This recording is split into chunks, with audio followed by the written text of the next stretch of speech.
What's that all about? Yeah, so this is something that we had not done previously for Absolute Power. But we thought it was an interesting thing, and that is what we've done is we've taken the highlights of all the characters we present in the core rules and season 1 and season 2, and we've made oversized 4x6 cards of them, where they will have a character image on one side and then the highlights of the character on the back. Now, unlike what we did with creature cards, think of like a monster manual on a deck of oversized deck of cards. We did that for Anime 5e, but because the stat blocks are a lot smaller, we could fit the entire stat blocks in there. When we have some characters are so big and complex in terms of their mechanical builds, it didn't really play into it. And it is really important that a character has $10 million. Well, it is from a mechanic point of view. Yeah, I mean, that's exactly it. Some of them can be really long. And so what we've done is we've highlighted the important parts. If you scroll a little bit, you can actually see some of the examples of the cards. They're small, but what we've done is we've said, okay, here are your 3 stats. It is a tri-stat system. Everyone has the 3 stats and your combat value. And then here's a couple of key attributes you have, a couple of key defects. And by putting those down, when you think of Sentinel, you're going to think of, armor, super strength, atomic weapons, like boom, boom, boom. Here's the things that it does. Here's how quickly he moves. Here's how much he can lift. And we've hit some of these key numbers that would be important for those characters. These are designed to be tools for the table, where if you're playing and you want to have General Winter come out, you can throw down the General Winter card, or as a GM, you maybe clip it onto your game screen, and so the GM will see the highlights of the character, and then the players get to see the image. This hero and villain deck is all the characters that we've statted out, their highlights, their best of reel, to put them as a gameplay accessory. Is it necessary? No, of course not. They're in the book. You could just flip to the book and use it that way. Yeah. But it's a wonderful clip notes version. Yeah, it is. And it's a great way to have that art as well. Like the art is gorgeous in the rule book, but unless I want to be flipping up the rule book every time to show someone the character, but this way I can slap it down the table, and everyone can take a look at it that way. And so that's what this deck is. It's something like a monster manual in a deck of cards. And we cover the heroes and the villains as well as neutrals, although calling it the heroes and neutrals and villains deck was a little too long. So here's the deck kind of covers the basics. And so it's 136 different villains in a box set. This is the one we've done for Anime 5e. This is our creature card collection. And all of these are 4x6 cards of your different monsters and information on the back. You said 4x6 earlier, but I didn't even really realize that those are actually bigger. Like when you put your hand on that, it's like, okay, that's actually a fairly decent sized card. Yeah, they're not playing card size. They are designed to be, fairly large. So you hold them up, you can actually see. And also, a fair amount of text, so you need to have the space on the back. So not a necessary thing, but we thought it was a really nice accessory, a gameplay accessory, which we added in there because it includes the characters from the core rules as well as all season 1 and season 2 characters that we stat out. It goes along really well in this back campaign. Yeah, I tend to not like gimmicks, but when something is useful at the table, like certifiably, if you want to call it that, useful, where it's like, no, this is actually enhancing the gameplay by putting it out there, whether it is a quick reference, or it is something that the players, like you said, with the art okay, this is what you're seeing right now. I think that's a benefit to gameplay. And then we had there's one other thing, wasn't there? Yeah, that was 3 of the 4, and then the 4th one is the anthology. All right, what is that about? So when we did back Silver Age Sentinels, we worked with a bunch of different writers to do 2 different anthologies. And these are short story anthologies, 14 stories set in the Silver Age Sentinels universe. And so we published them. One was Path of the Just, one was Path of the Bold, and we won Origins Award for one of them. So, we were really happy with how it came out. As superhero games really call for comics, but comics they're periodicals. They have a lot of art requirements, so super expensive to do. And it also, is a certain skill set that is much narrower than fiction writing. And so we did an open call for an anthology for Absolute Power of superhero ideas. You don't have to be our characters that you're writing that we present and you have to use them in your story. It's just a superhero anthology. So even if you know nothing about Absolute Power or Silver Age Sentinels, any just fiction reader can pick it up and enjoy a book of short stories on superhero characters.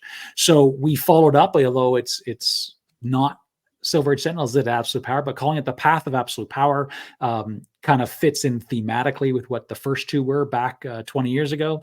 And we have 14 pretty nifty stories from a range of writers, from people that are going to be well recognized in the gaming industry that have hundreds or dozens of novels, to people who are first timers that maybe they've never been published before. We thought their stories were pretty nifty. And so we have characters that are touching upon characters from the books, as well as original characters of their own design. And so this is a short story collection. Again, it's not necessary, but yeah, it's really neat. They're really entertaining, and it's a great way to just read more of what's happening in there. And so that's the fourth thing we added on. It's was something for the fans more than anything else, because we just thought, oh, this would be a really nice thing to do as a follow up to what we did 20 years ago. In terms of size and presentation, physical presentation, how would you compare this to Akarian Gate? Yeah, so Akarian Gate that's much more of a traditional premium novel format. So that one is hardcover with a dust jacket, larger, closer to 300 plus pages, and it's part of a trilogy, Akarian Gate. So the next one's going to be out sometimes next year, Akarian Quest. So this one we're following the format that we did back with Path of the Just and Path of the Bold. So this is 6x9, but it's digest size and it's soft cover. Okay. And so it's smaller. It's only 208 pages. It's 14 stories, less expensive as well. So I would say this is not really comparable in terms of the product, but anyone who's familiar with anthologies, this is a softcover anthology, and that probably sums it up pretty well. All right. And then let's scroll down. We got the pledges, and you can see here, let me zoom back in. I showed these earlier, but you're not actually presenting it. Oh yeah, you're right. I'm not. I took it off. Put that back up. Thank you. And boom.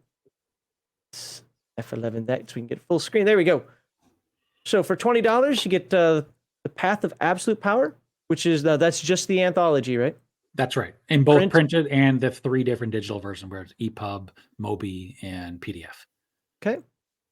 And then for $44, you get season 1 and season 2 in the digital format. Now, I am not calling you out. This is something I've noticed recently, so this is not a Mark issue, but I'm curious since he's a publisher. I remember when PDFs, like just a year ago, cost like $8. Now PDFs are like my audiobooks and PDFs in the last year are killing me. Like it's in the gaming industry, it's been very common for pretty well 20 years now. PDFs are of new products are typically 50% of the print price. So with these are $45 print books. So we just cut the price in half. They're $22 each. When we have Absolute Power being a $60 core book, $30 for the PDF. People can do things lower, of course. It's not as if they don't exist, but most mainstream publishers, you price your PDF at 50% of your hardcover price or your print price. It might just be because more and more things I have to get in PDF. So I'm and again, you made the comment, new products, and of course I buy a lot of older stuff, so maybe that's why. But like I've been buying some Free League stuff, and I'm like, are you kidding me? I'm paying $29 for a PDF. I used to pay like $5 for a PDF. Stop it. Oh, and then the audiobooks are getting me as well. But I wanted to hear from somebody who actually does this as to why that is, because I hadn't noticed that until about the last year. But that makes sense. The main time we will break that is something that where the physical product is substantially different. And so, for example, when you have a game screen that has an adventure in it, when we do the PDF of that, well, we do give you the PDF of the game screen, but it doesn't have the same physical utility. So we don't price it at 50%. We price it at less than that. Okay. So if it's $20 game screen plus adventure, it's an $8 adventure plus digital game screen. But other than that, most companies do 50%. And then, of course, it's also very common during crowdfunding campaigns that if you pledge for the physical, you get the free PDF of that product as well. And that's one of the only time that we bundle our PDFs with our print products, and that's during our crowdfunding campaigns. Okay. And then for $1 more, Absolute Power Season 1, Urban Warfare, print and digital edition. Now I had somebody, it wasn't about this product. Oh my God, I hate it when I zoom in, it just jumps. Complain that, oh my God, these Kickstarters or these backer kits or Indiegogos, whatever, just gouging people of money. If you know what paper prices were now, if you know this stuff is, this is real cost, folks. I've actually been looking into some of this as well, and these things aren't cheap. This is actually a very good value for a pretty thick book. Now I don't have that book, and obviously this one's more of a special edition, but still, we're talking very well done product. $45, that's pretty standard now. I'm seeing $60 for books that are half this size. So that's and in not, the end, I mean, for a company of our size, our print runs are significantly smaller as well. So you could have if you look at your 3 core D&D books currently, you know, they're $50 and you're up to, you know, almost 300 pages on some of those. Oh, that's because they're printed in millions of quantities. If you're only printing 1,000 of that for a much smaller market, obviously the per unit price is going to be significantly higher. And so, yeah, we charge enough that we can pay our writers, or pay our artists, and pay them well, and hopefully make a little bit of profit in the end, so we can keep doing more stuff too. it's so funny because it almost seems like, even though it doesn't sound like exactly what Kevin and Sean were saying from Palladium Books. It's like, we need to pay our people, folks. Like, and you're absolutely right. I mean, there are more people behind the scenes here than just Mark. Oh yeah. I mean, I can't. No. Everyone knows it's just Mark and a bunch of child labor. Everyone knows. Everyone knows. So you can get season 1 or season 2 print and a digital for $45, and then we move down to $70, and you can get season 1 Urban Warfare, season 2 Dark Empire, the Heroes and Villain deck, and Path of Absolute Power in the digital format. Now, how useful is a deck in digital format? And that's interesting because when we did the creature cards for Anime 5e, we didn't even offer that as a PDF option. We just didn't think it would be useful. But there's nothing wrong with including it as a PDF. So we decided, well, you know, some people might want, especially if they had a tablet, for example. And so they're loading up their creature card on their iPad, and, you know, they have nice big image of the characters. And so we thought, well, I can't imagine anyone buying the product as it is, just as a PDF, but we already have the files. There's no reason not to give it to someone if they purchase the physical product. And so that's what we've done, but it is an odd to have as a physical product. We assigned this the digital product. Same thing with the little cardboard minis that we have. Yeah, if you're buying cardboard minis from us, we'll throw in the digital files, but probably not that useful. But who knows? Maybe someone might have a use for it. So why not, as a little bonus? Sounds good. For $90, you get season 1 Urban Warfare, season 2 Dark Empire print and digital. And already talked about those. So let's scroll down. I think this is what I backed. Yeah, because the next one comes with everything, right? Nope, this is what I backed. So Absolute Power, season 1, season 2, Heroes and Villains deck, no anthology, for $120, print and digital. And then $130, there we go. This is one I backed, and that's the bargain, because it's only $10 more, and we put the anthology in. We knew that not everyone wants to buy fiction. I mean, there's some people are voracious readers, some people don't care. And so if we only offered all 4 of them, that would have aggravated some people. So we do have a 120 option versus a 130 option. But in the end, more people are getting the 130, because for $10 to get a printed anthology of some awesome superhero stories, why not? Okay, the question just popped up, and Max put it on the screen for a second. American dollars. Is this USD, CAD, rubles, ducats? Whenever we run our crowdfunding campaigns, we always do it in USD because most of our backers are American. It's actually one of the reasons we switched over to BackerKit is, you know, or at least for this one, was it makes it really easy on the back end for us as a Canadian company to run an American dollar crowdfunder on BackerKit.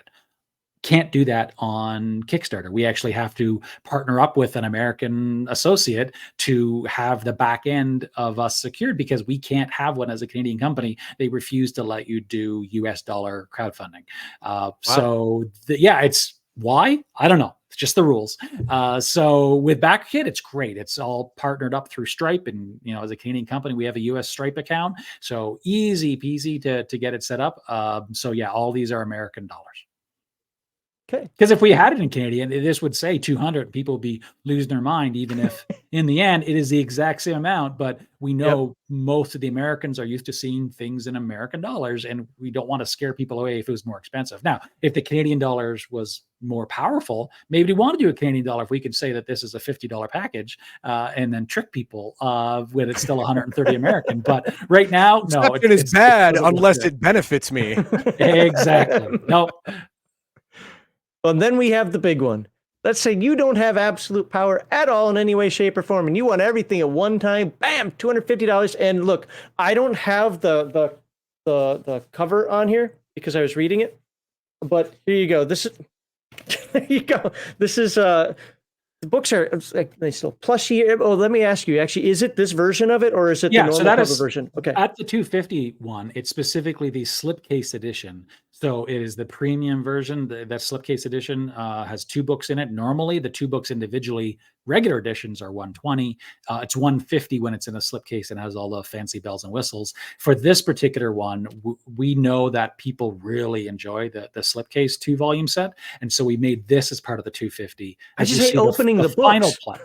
The final pledge includes the regular editions, and that's to hit certain price points on that. But this one here gives you the best presentation of absolute power, and then the final one is for people who want everything. They're the newcomers. They don't have anything for it, and for the next pledge, we throw everything in. And let's scroll down to look at that. Bam, bam, bam, bam, bam, bam. One of the things I've learned, like with Mutant Year Zero, for example, I kickstarted a few of those, and I actually enjoy having the real covers over the special edition covers a lot of times because they fit in better. They look like the game. I mean, that alien cover looks great, all embossed and so. But these books, I like these books, and I have some of the best ones that are the normal books, and they're very well made. They're not the Folly Apart type book. Folly Apart, the books that fall apart like my Mutant Year Zero books did. These are actually really good quality. Star Trek Adventures. Or Star Trek Adventures book for you. Yep. I didn't open mine enough, but so it's always good stuff. I don't know if you can see them behind me, but I have the Bessem dice rollers. So this is the absolute power one. I was really surprised. This is some thick cardboard. It's like, oh, it's cardboard. And then I put it together. It's like, oh, this is solid. Dang near metal. like it's some good stuff. And absolute power dice. I don't think I have those. I could be wrong. I have the Bessem dice. But $300, boom, get everything. You are ready to play, ready to go. Bam, bam, bam. Look at all that stuff. I can't even fit it on the screen. I guess I can fit it on the screen. Barely. So all the red is what has already been published, and then the blue ones are the new products. So the 4 new ones at the end, but you get the core books, your game screen, your folio, minis, dice, and the dice tower. Okay, so now we have a question in chat. Are you going to grab it? Yeah, there you go. It's more of a joke. So will this game corrupt me absolutely, or did someone already make that joke already? Now, let's ignore the joke because it's stupid. Yeah. Max, stop it. But you named the system absolute power. Now, is that foreshadowing to plot points that are going to go on in the season? Is absolute power going to corrupt, say, heroes in such a fashion that the worlds are going to become in danger? Or that's just off the top of my head, but is it foreshadowing for the development plot, or is it just a cool sounding name? Yeah, no, it wasn't foreshadowing for the plot. What it is it represents the tonal shift of the world, of our world, from Silver Age Sentinels back in 2000 to 2020. That absolute power where and honestly, a lot of things in the world changed at 9/11. That was a massive shift in so much. So the absolute power is not the celebration of the absolute power. We know that quote, absolute power corrupts and absolute power, power corrupts and absolute power corrupts absolutely. We know that quote is very famous. We chose that title very specifically because it's so easy for the superheroes to say, just give me a little bit more power and I can keep you safe. Just give me that little bit more power and I can do just so pass much the more. Patriot Act. It's the resistance of the lure of absolute power is what this game is about. For heroes, obviously. For villains, villains have a different view. It's not about resisting it, but for the heroes, it is about in our world, our current real world. We could, if we suddenly superheroes just suddenly appeared, wouldn't it be easier for them to do their job if we just gave them a little bit more power? A little bit more freedom that we take away from us, and not this big rah, rah, rah, pro freedom. And this isn't about this, but this is about legitimately superheroes. It's difficult when you're a paragon, when you're almost a god compared to everyone else.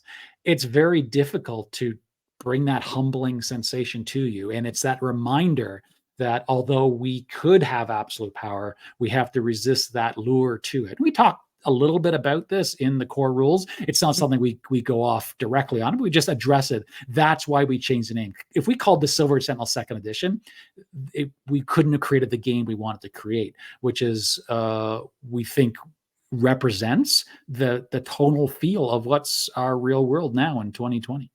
Well, if you look at humans, and I see this in the superhero movies and the comics that I heard these guys talking about, so obviously you guys can speak more to this than I can, but humans get distrustful. If you've got this much power, we get distrustful, and sometimes we're a thankless lot. And you're doing this. I mean, Superman went through that in the old Superman movies. Like, nobody's thanking him. We're just blaming him for everything that went wrong in the world. Why didn't you save this? Why did you save that person, not this person? Why did you do this other thing? Why weren't you everywhere? But then again, now that you're everywhere, you're making us look bad. Yeah. And dealing with that, one of the things that I thought was a really awesome premise about this game is that it turns the superheroes into people. Yeah, they got superpowers. Heathen Dog did that to me in his Mage the Ascension game. He's like, what would you do if you had this power? Well, it was great. I was like the moral conscience until right at the end. And I remember them all sitting there looking at me going, oh, look what Hubris just did. I'm like, oh, they were right. I mean, it fell right hook, line, and sinker into it, but it shows that they have human mortal foibles, even with all the superpower. I like it. I like that premise. Thank you. So Jade, who's actually in chat right now, but he sent me a question a while ago. This is going to be a little off topic-ish, but it's still related to you. And he says, I'm going to read the whole thing here. It says, what advice do you have for any home brewing game master out there who wants to adapt powers, abilities, or themes from one of their favorite shows for use in Besom or Absolute Power, since it's similar? Where do you start in the process of adaptation?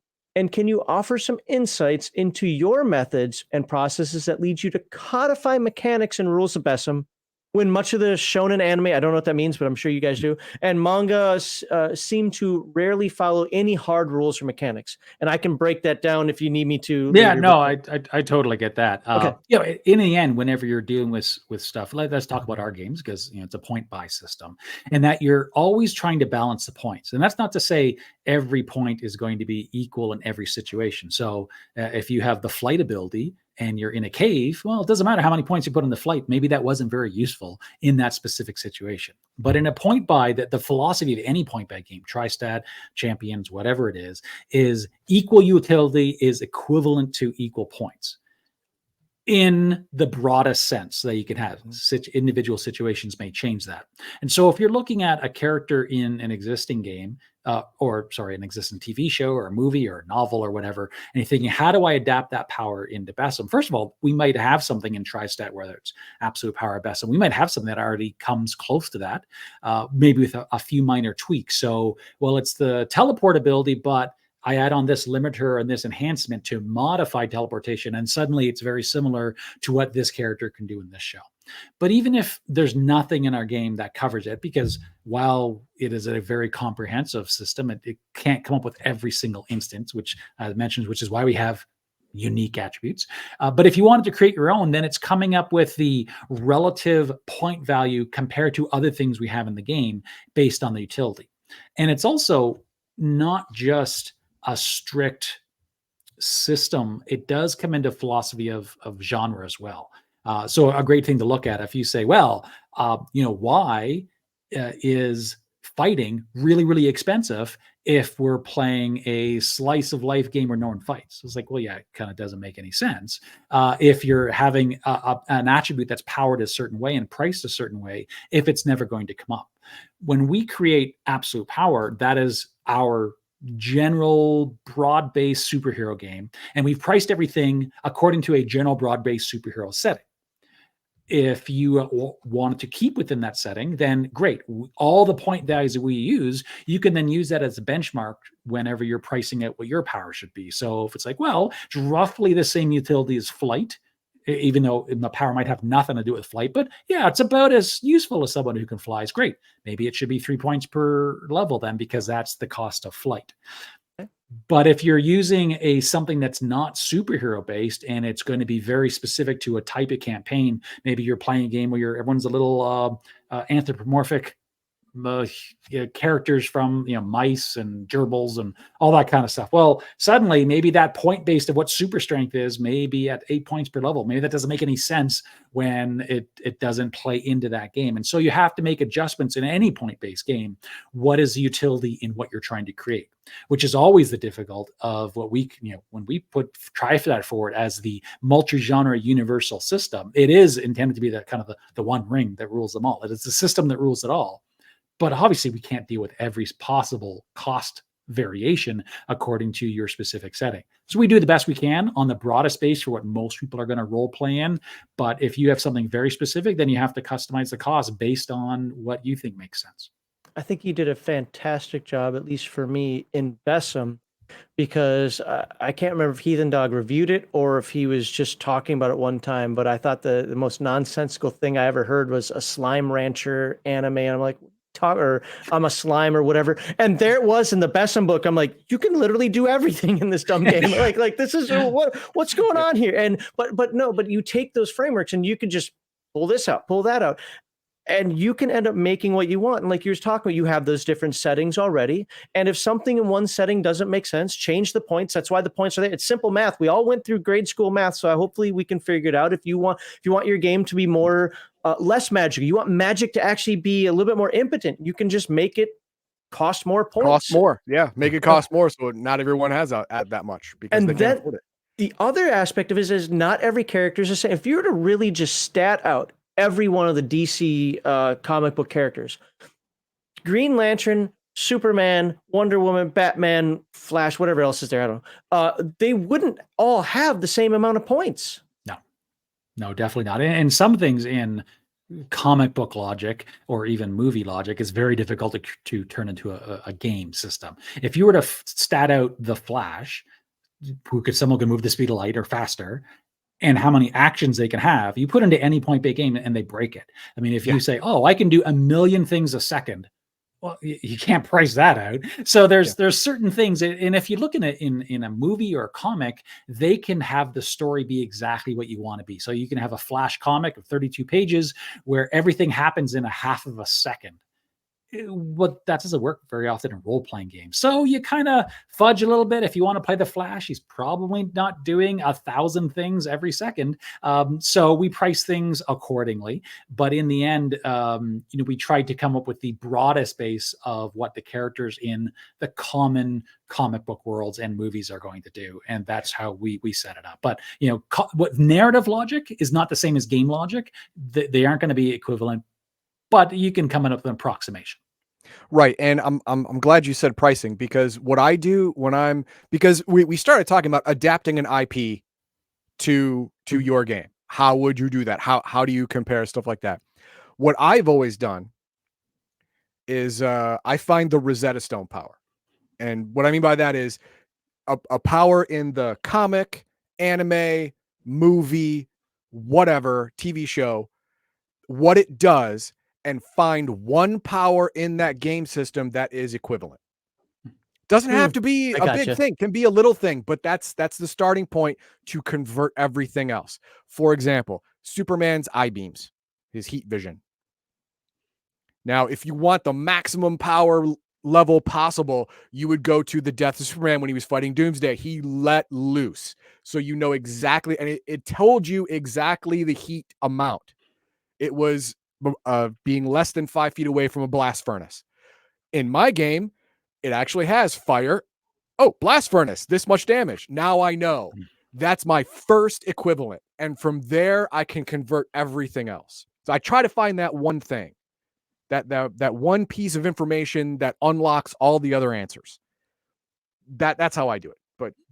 But what I love from both what Heathen Dog just said and from the tone of the question in chat, like from Jade and a couple others have posted something similar, is that people want to make their own stuff, and that framework is there. And I look because so many people I've run across recently, just give it to me. Like it should just be here. I should be able to reference it. Well, guess what? You actually can reference it. You can reference the characters, the world. It's there.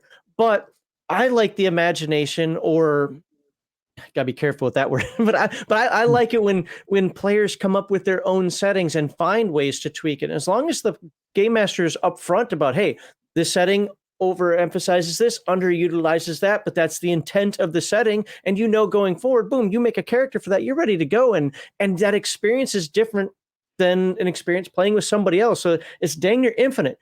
You're talking about the Flash a moment ago, and I was joking about champions again because people always complain about the 12 phase initiative system that it has, and like even I'm like, wait a minute, when do I go? You go on 3 and 7 or whatever it was. I'm like, what? Okay. Like, I don't know how this makes sense, but it's a game. To be fair, it's a game, and there are limitations to game. And with Bessem just makes, and Absolute Power just makes that stuff, to me, or Tristat itself makes it so much easier to just figure out, jump into the game and play, but still meaningful. Right. And there is a reason with the characters, people could look at Sentinel and say, oh, that's just like Superman and Captain America put together. Or, oh, this character is just like Batman mixed with Daredevil. There's a reason we actually did that on purpose. Hitting these archetypes is partially is for familiarity with the character, so people could instantly have a connection with them, understanding if they are comic book readers. But also, we know that people are going to bring, if you're playing a superhero game, you probably know something about comics. Maybe it's only from the movies. Maybe you don't know, read comics. Maybe you only seen the movies. But instantly, you're going to bring certain conceptions. And when you're building a character, if you can see, it's like, oh, I love Superman. Oh, here's a Superman-like character and how he's built. Now I understand a little bit more about the game because this is how they built theirs. So now I can have an easier time creating my character. That's why we hit these major archetypes and why we blended them together. We don't have a straight Superman. It is the Superman Captain America. It is, as I said, the Batman Daredevil. That's Caliburn. There's a reason we blended that together, is to show people through example and through context how they can create their own characters. So powerful to do that. We don't have that with Bessem. It's a different game, Bessem, in terms of the structure of it. And one of the things that I love about Absolute Power, even though I created the Bessem system as my first publication, what I loved about Absolute Power is the setting and the characters through there. Now, we create through Bessem Multiverse expansion. We have a setting and we have characters from there, but it's that built-in core setting for Absolute Power that is the real strength of it, in my opinion, because it gives players so much more, so many more tools by looking at what the characters can do. Would you say, in a general sense, and I'm not trying to nitpick here, but Bessem would be wider, where Absolute Power is a little deeper when it comes to specific characters? Okay. I mean, that's not to say you can't run Absolute Power in parallel universes and do all that stuff. Certainly that exists there, but Bessem was set up with a multiverse where there's the prime world, 6 different prime worlds. One is a science fiction like world. One is a fantasy like world. You have Earth, and there's political interconnections between these, and you can hop between the different dimensions. I mean, so it is very much set up as a multi-genre game. It has a built-in setting, but it's not kind of an essential setting. It's more of an optional, the Bessem anime multiverse setting, where Absolute Power is a modern day superhero game. Yes, you can pop up to any dimension you want and do whatever you want with it, and it still can be a superhero game, but it is a much more focused, as you said, deeper, where Bessem is very shallow, but in its shallowness of the depth, that it allows you to do so much more because it is designed to be a multi-universal game. Okay. Well, Kokushuko says, I dig the multiverse stuff. So there we go. And this probably should have been put up a little bit ago, but I don't like interrupting people. Jade says, thanks to my dive into Index Card RPG, I love having cards of monsters in rooms. So it's obviously a good reason to have those. Anything else before we move on to, I guess, our next topic, if you want to call it that? Anything else that we want to talk about with this backer kick? Obviously, it's made its goals. You've got one more, at least noted here, to unlock, which is the diceless version. Anything else you want to let people know about it? Yeah, we always drip out, new stretch goals as it goes, and it has been one of our smaller campaigns. We knew that would be the case. Absolute Power is one of our smaller game lines. It's not Anime 5e, which was very successful for us. This has always been a niche product, and we knew that going into it. So we've set the stretch goals up appropriately. We think the product is awesome. We think it's useful for any level of gamer, and we'd love to have people support. If it's not your thing, we have lots of other products out there, and if you haven't been into any Absolute Power whatsoever, the great time to back any of our campaigns, and specifically Absolute Power right now, is you get the digital for free whenever you get the physical product, and you can get all the back products with it right now, either as add-ons or you can pledge for it right away. So yeah, we appreciate you taking a look at it. And you can go to the Discami website, which is also in the description. Got Bessem, we got Anime 5e, and I know we'll have some comments about that in just a moment. I think, Jade, you were the one that won Anime 5e last time, weren't you? Absolute Power. Again, I did not understand this one. Again, sometimes I'm a curmudgeon, I guess, but the people who won Pixies, Demon City, and Worms loved them. Oh, that's awesome. So, yeah, they're kind of a neat products. They kind of came up during COVID lockdown when sitting at home, not having a lot to do. I was like, I'm going to go in and do some interesting variations on the Tri-Stat systems of what you can do when, rather than the very broad Bessem, which is everything, let's go extremely hyper specific to say you are playing Pixies living in a house and you're trying to clear the humans out of there to reclaim your space. That's a very, very specific genre. That's a subgenre of a genre. And so these box sets are analogous to the Friday night pick up and go, where there's characters, there's adventures, really quick one-shot stuff. You just hand out characters to everyone. You don't have to create characters. You just start playing right away. So we like to think of them as your Friday night RPGs. And these are the 3 box sets we have currently, which happen to be on sale for the month of October. That we've, it's publicized through our different sites, but rather than $35 for each of these games, we're only on for $25 right now. All 3 of them are get the bundle for $70 if people are interested in checking them out. And I'll say it again, especially since they're on sale. People who got them wrote back to me saying that they were fun. So check them out. Awesome. I was going to say, there's a question over here. So Violence Solves Everything asks, any new Bessem stuff coming up in the near future?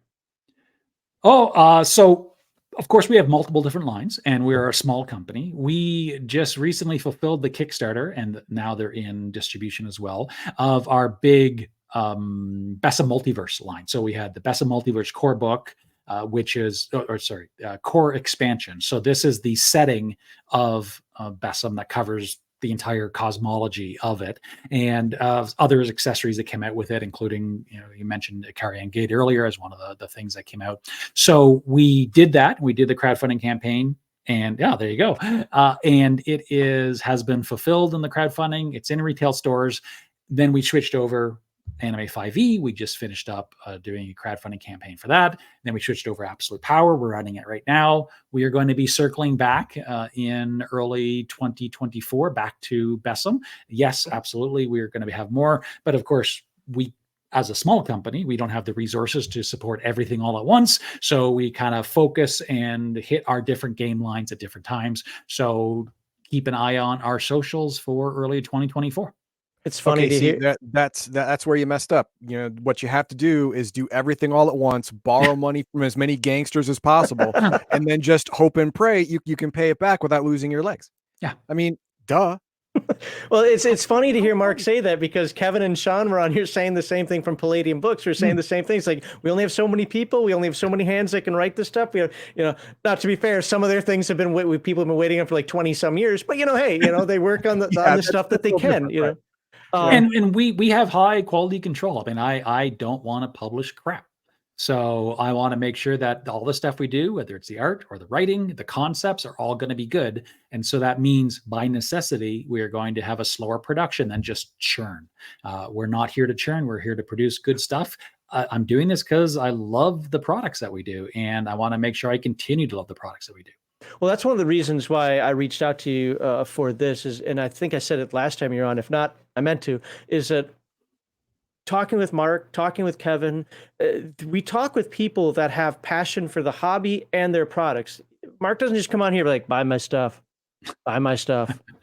Oh, can you buy my stuff? I got a boat to buy. Yeah, right. No, we're talking about it. You can tell not only does he know it, now that might sound silly. Of course he knows he wrote it. We've talked to some people who don't remember some of the stuff that they've written. But no, knows what the intent is, know how it's supposed to sell, know how it's supposed to be taken, but still says it's your game, you do it. And it's that kind of passion for that when people have that for their games and for the hobby as a whole, we want to talk to them. And that's I really hate the creators that make a book, give it out and say you must play it like this game cannot be played unless you play it my way. I'm the creator, I know best. And I look at those people and go, man, shouldn't have sold it to me then. yeah, you probably shouldn't have sold it for money, because once I give you money for it, I'm going to consider it mine. You know, it's like an artist getting mad that the viewer is misinterpreting their painting. It's like, you can't control what people think about your stuff in their head. I'm sorry, you got to get over that. You're for some reason you're floating above everyone else. Try and come back to earth. All right, so I like it that you and a lot of the creators that I respect say, hey, this is my book. Do what you want with it. I'm not going to get mad as long as you have fun. That's my only rule. Okay. And it's great because the book itself leaves some doors open. We've talked multiple times about that framework where it's like, no, hold on, I got to write a rule for this. Pardon me for bringing up other game systems here, but it's just our experience. Like with Palladium, we asked Kevin, like, hey, how do you handle the situation? He's like, how do you want? It's like, but the book says this, but that could mean different things. He's like, right. Like, okay, and then you've got the framework here. It's like, play it how you want, adjust it as you need. You still enjoy it. You still keep writing. You've got more products coming out. The quality is insane for I mean that. I think the quality, one of the reasons I do keep buying them, it's like, I think that the quality, okay, that's all text. Sorry, no art there, but but still it's easy to read. Can we get some art? There we go. I can't see if it's on the screen now. Decent art. I mean, there are the pages in here that have like looks like the top secret pages from World War II, and that are very well laid out. I mean, so much of it is very well done, and didn't just slap something together. Now, to be fair, especially I put that comment up from L. Some OSR creators are like me. I have a full-time job. I'm not necessarily living paycheck to paycheck, but you go with that. I wouldn't have time to do a lot of things to make it as exceptional as this. And I understand that. But then there are those folks out there who you can just tell they slap stuff together. Every week something new is coming out, and it's like, why am I buying this every week or every month? Give me something good. And these have always been good. Thank you. And talking about something good here, let me present one more thing, because I know you wanted to make sure that people got some more information about this. Anime 5e Volstavia. Yeah, so that's the previous to what we're doing now with Absolute Power. That was the most recent crowdfunding campaigns for our Anime 5e line. This was 6 different products that we did. So it was one of our larger ones that we ended up launching. And we're covering different things, whether it's setting book, monster manual, finally, that we got a chance to get a monster manual out, the creature cards. There's a background generator for your character. So you're rolling up, what happened during your childhood and what happened during your adulthood, and rolling that up. An adventure that comes in there. And then a set of gorgeous maps, 10 different wall maps, where if you actually have the 9 of them up, you can put them in a 3x3 grid of the entire world of Volstavia. So this is for interrupting, but are they similar in quality to the Bessem ones that came with Bessem? Yeah, those things exactly are fantastic. I think we have the same cartographer, same quality of the paper. This is something that I wanted to go big with a big splash of follow-up of the success of Anime 5e. And so we did the Kickstarter campaign, and this is going to be fulfilled in November. All the products are on the boat now, and then in November we ship them out. They won't be in retail stores until next year because of the holiday. We hold that back for a couple months.